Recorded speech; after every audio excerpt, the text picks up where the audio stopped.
ఆయన attempt murder case పెట్టి ఆయనను అరెస్ట్ చేసి లోపలేద్దామని చూసిరు. కోర్టోళ్ళు ఏమున్నదా ఆయనలో ఏం లేచిన నిరసన అని చెప్పి ఆయన రిమాండ్ రిజెక్ట్ చేసిండ్రు, తమ్మునికి రిలీఫ్ ఇచ్చిండ్రు. కాకపోతే ఒక 4 తమ్ముళ్ళు మాత్రం 17-18 రోజులు జైల్లో ఉన్నారు. వాళ్ళని కలవడానికి నేను శ్రీనివాస్ యాదవ్ ఇంటికి పోయినా. పోతే గమ్మత్తైన విషయం, శ్రీనివాస్ భార్య ఉన్నది, అమ్మాయి పేరు శ్వేత. శ్వేత మీద కూడా అటెంప్ట్ మర్డర్ కేసు పెట్టిరు. ఎవరు? శ్రీనివాస్ భార్య మీద. ఆమె బయటికి వచ్చిందా, నిరసనలో పాల్గొన్నదా ఆమెకు తెలియని కూడా తెలియదు. ఎందుకు పెట్టిరట ఎరికేనా? శ్రీనివాస్ను అరెస్ట్ చేసినాక వాళ్ళ ఇంటికి పోయిరట పోలీసు వాళ్ళు. ఫోన్ ఇయ్యన్నారట. ఎందుకు ఇవ్వాలి? నేను ఇయ్య అన్నది. అంటే అటెంప్ట్ మర్డర్ కేసు. గిది ఇందిరమ్మ రాజ్యం, గిది ప్రజాపాలన. ఒక ఇంట్లో ఉన్న ఆడపిల్ల ఏ సంబంధము లేదా ఆ రోజు జరిగిన నిరసన కార్యక్రమంతో ఆ అమ్మాయి మీద అటెంప్ట్ మర్డర్ కేసు పెట్టిన పోలీసు వెధవల్ని నేను అడుగుతున్నా, మీరు మనుషులా పశువులా అని నేను అడుగుతా ఉన్నా. బుద్ధి జ్ఞానం ఉండి చేస్తున్నారా లేకపోతే ఉద్యోగం అనేది గడ్డి తిని చేస్తున్నారా అని నేను అడుగుతా ఉన్నా. అటెంప్ట్ మర్డర్ కేసు పెడతారండి ఒక అమ్మాయి మీద? నాకు అర్థం కాదు. ఇంట్లో ఉండే అమ్మాయి మీద, 2 చిన్న పిల్లలు ఉన్నారు ఆమెకు, ఆమె మీద అటెంప్ట్ మర్డర్. గిది వీని పాలన. ఇక దీన్ని మనం మురిసి పరవశించి ఓహో ఆహా మొహబ్బత్ కా దుకాణాన్ని మనం సపోర్ట్లు కొట్టాలి. అట్లే ఇంకొక కేసు, నల్లబాలు అన్న పిల్లగాడు ఉంటాడు సోషల్ మీడియాలో, వాని అసలు పేరు శశిధర్ గౌడ్.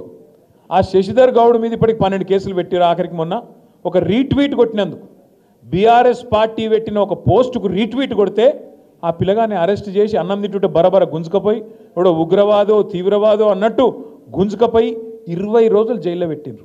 ఇది వీని ప్రజాపాలన. ఇది ఈ రాష్ట్రంలో పోలీసులు నడుపుతున్న తీరు. నేను మీ అందరి సమక్షంలో మీ అందరి సాక్షిగా ఒకటే మాట చెప్తా ఉన్నా. ఇవాళ విర్రవీగుతున్న పోలీస్ అధికారులు, ఇవాళ ఎవరైతే రేవంత్ రెడ్డికి చెంచగాల లెక్క పనిచేస్తున్న అధికారులు ఉన్నారో ఒక్కొక్కరికి తప్పకుండా నేను చెప్తా ఉన్నా, 3 ఏళ్లలో మళ్ళా వస్తాం. ఒక్కొక్కరికి మిత్తితో సహా ఇచ్చే బాధ్యత మాది. మీ సూర్యాపేటలో నల్లగొండలో కూడా ఎవడన్నా ఎక్స్ట్రాలు చేస్తే వాడు ఎవడన్నా కానీ కలెక్టర్ కానీ వాని అయ్య కానీ ఎవడన్నా కానీ ఎక్స్ట్రాలు చేస్తే వాళ్ళకి చెప్పండి, పేరు రాసి పెట్టుకోండి.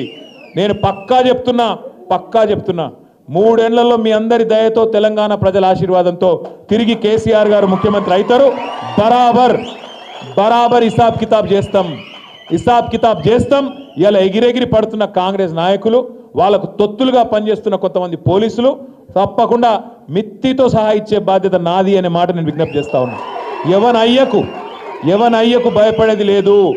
రేవంత్ రెడ్డి కాదు వాని తాత జేజమ్మ దిగొచ్చిన మళ్ళా కేసీఆర్ గారు ముఖ్యమంత్రి కావడాన్ని ఎవడూ అడ్డుకోలేడు. ఇది వాస్తవం. ఉండొచ్చు రేవంత్ రెడ్డికి పైన ఢిల్లీలో బీజేపీ పెద్దల ఆశీస్సులు ఉండొచ్చు. ఇలా కలిసిపోయినారు, ఇద్దరు మంచిగా కలిసి సంసారం చేస్తున్నారు ఈ రాష్ట్రంలో కాంగ్రెస్ వాళ్ళు బీజేపీ వాళ్ళు. చిల్లర రాజకీయం చేస్తున్నారు. నేను అడుగుతా ఉన్నా ఈరోజు బీజేపీ నాయకత్వాన్ని, ఏం అడ్డం వస్తుందయ్యా మీకు? ఏం అడ్డం వస్తుంది? ఈ ప్రధానమంత్రి నువ్వే వస్తావు ఇక్కడికి, ఏప్రిల్ 2024లో డైలాగులు కొడతావు.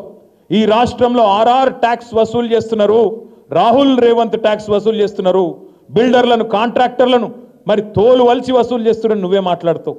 మాట్లాడి సంవత్సరంన్నర అయింది, ఎందుకు చర్యలు తీసుకుంటలేవు? సమాధానం చెప్తావా? అవినీతి పరుడు ఈ ముఖ్యమంత్రి అంటావు. నీ హోంమంత్రి వస్తాడు అమిత్ షా, ఈ రాష్ట్రం ఏటీఎంగా మారిపోయింది కాంగ్రెస్ పార్టీకి అని స్టేట్మెంట్ ఇస్తాడు.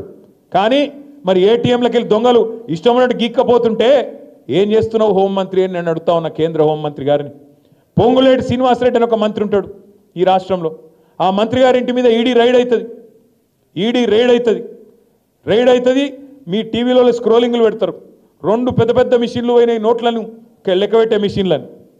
ఇంతవరకు 9 నెలలు అయింది.